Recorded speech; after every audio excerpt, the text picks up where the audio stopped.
नहमदुहु व नुसल्ली व नुसल्लिमु अला रसूलिहिन नबिय्यिल करीमिल अमीनिर रऊफिर रहीम। फ़ाऊज़ु बिल्लाहि मिनश शैतानिर रजीम। बिस्मिल्लाहिर रहमानिर रहीम। इमाम अबू अब्दुर्रहमान अस्सुलमी बहुत बड़े उरफा सूफिया में से गुजरे हैं। चौथी पांचवी सदी में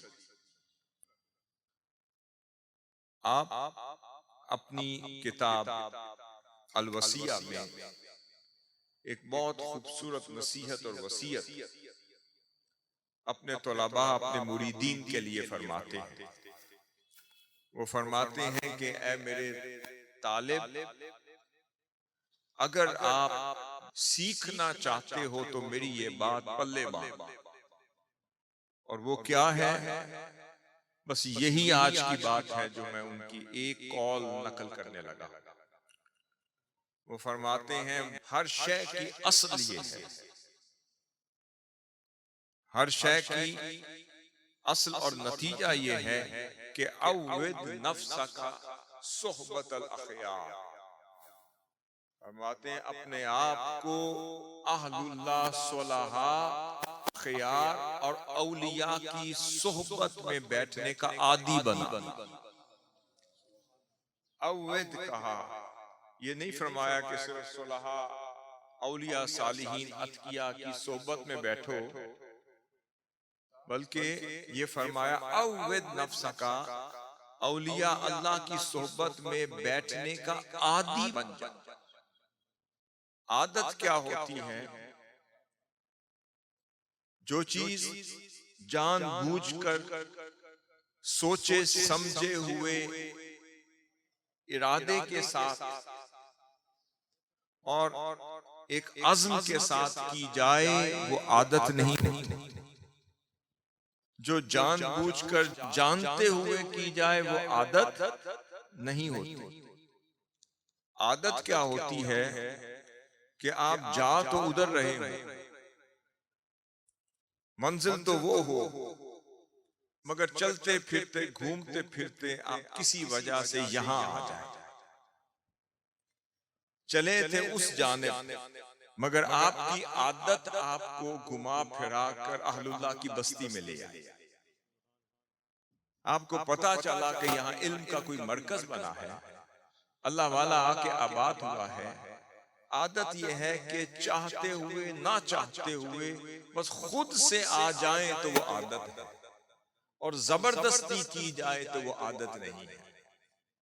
तो इमाम सुलमी ने असल बात ये कर दी कि सोहबत अखियार औलिया सालिहीन का तकाजा ये है कि उनके पास आकर बैठना, उनसे इल्म सीखना, उनकी बरक़ात लेना, उनसे तवज्जो लेना, फिर उनके इल्म से, उनके अमल से, उनके तकवा से, उनसे तहारत से अपनी जिंदगियों को बदलने का समा करना, इस अमल को अपनी आदत बना। फिर फरमाया वत्तबाउदा अनिल अशरार, जब अहलुल्लाह की सोहबत तुम्हारी आदत बन जाए, वत्तबाउदा अनिल अशरार, फिर शर पसंद लोगों से दूर रहना भी अपनी आदत बना। गौर से सुनिएगा, ये तो हो नहीं सकता कि किसी हकीम साहब के पास जाएं, किसी तबीब के पास जाएं और कहें कि डॉक्टर साहब मेरा गला खराब है, मुझे कोई दवाई दे दो। वो डॉक्टर साहब आपको दवाई दें और उसके बाद जिस जिस चीज से गला खराब होता है वो भी आप दबा के खाते रहें। बर्फ भी खाएं, बर्फ के गोले भी खाएं, फिर ठंडी चीजें, खट्टी चीजें भी खाते चले जाएं, ख्याल न रखें और हफ्ते बाद कहें डॉक्टर साहब आपकी दवाई से आराम नहीं आया। वो कहेंगे तुमने क्या किया है?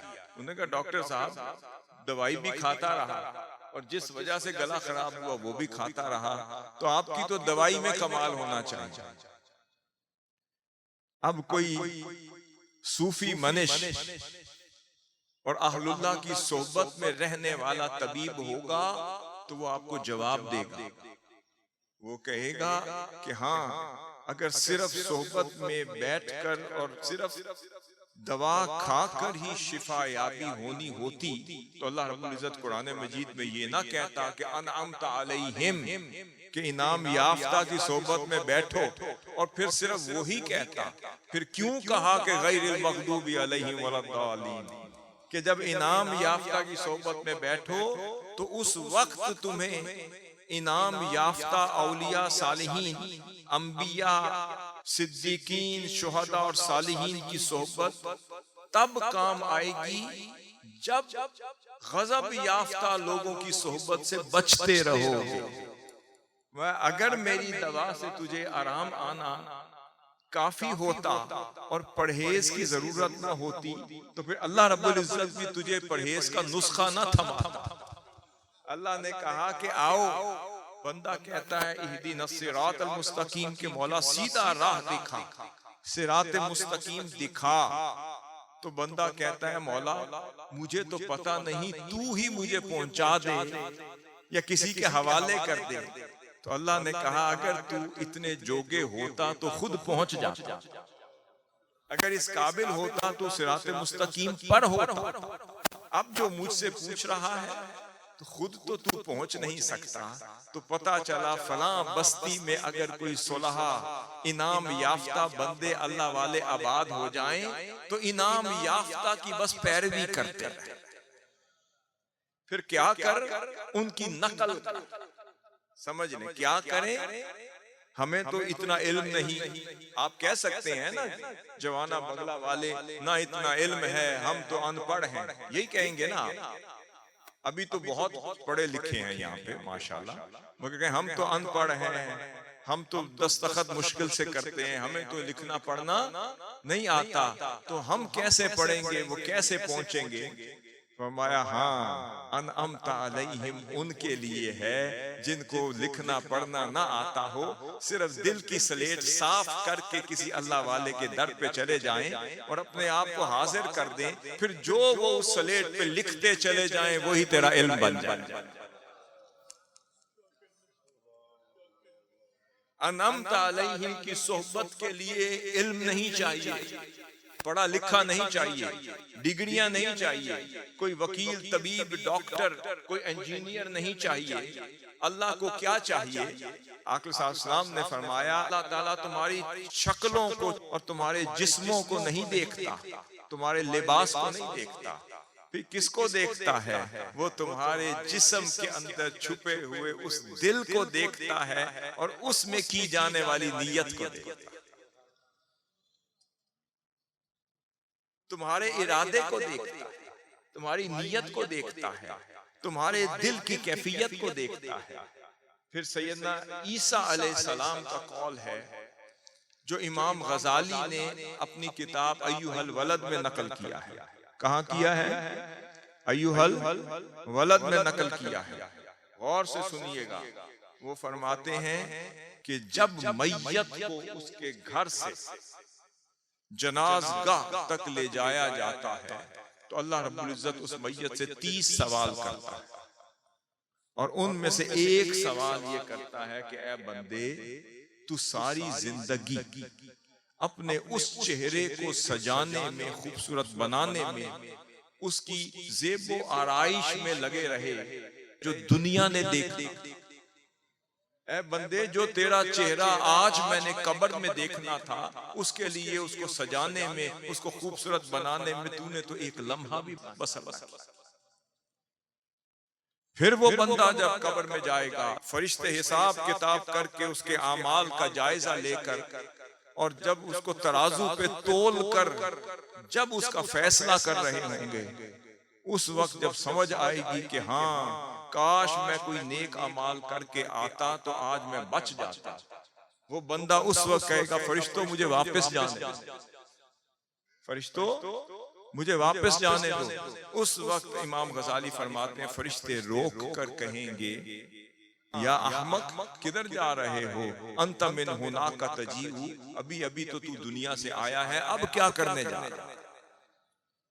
बात यह है अकाउंट यहां खुलना था, अकाउंट दुनिया में खुलता है और इस्तेमाल वहां होता है। भाई उस अकाउंट में कुछ डालोगे तो फिर उस दुनिया में कुछ निकालोगे भाई, यहाँ पर सेविंग करते रहोगे तो फिर जब कब्र में जाओगे तो ग्रेजुटी मिलेगी, पेंशन वहां मिलेगी।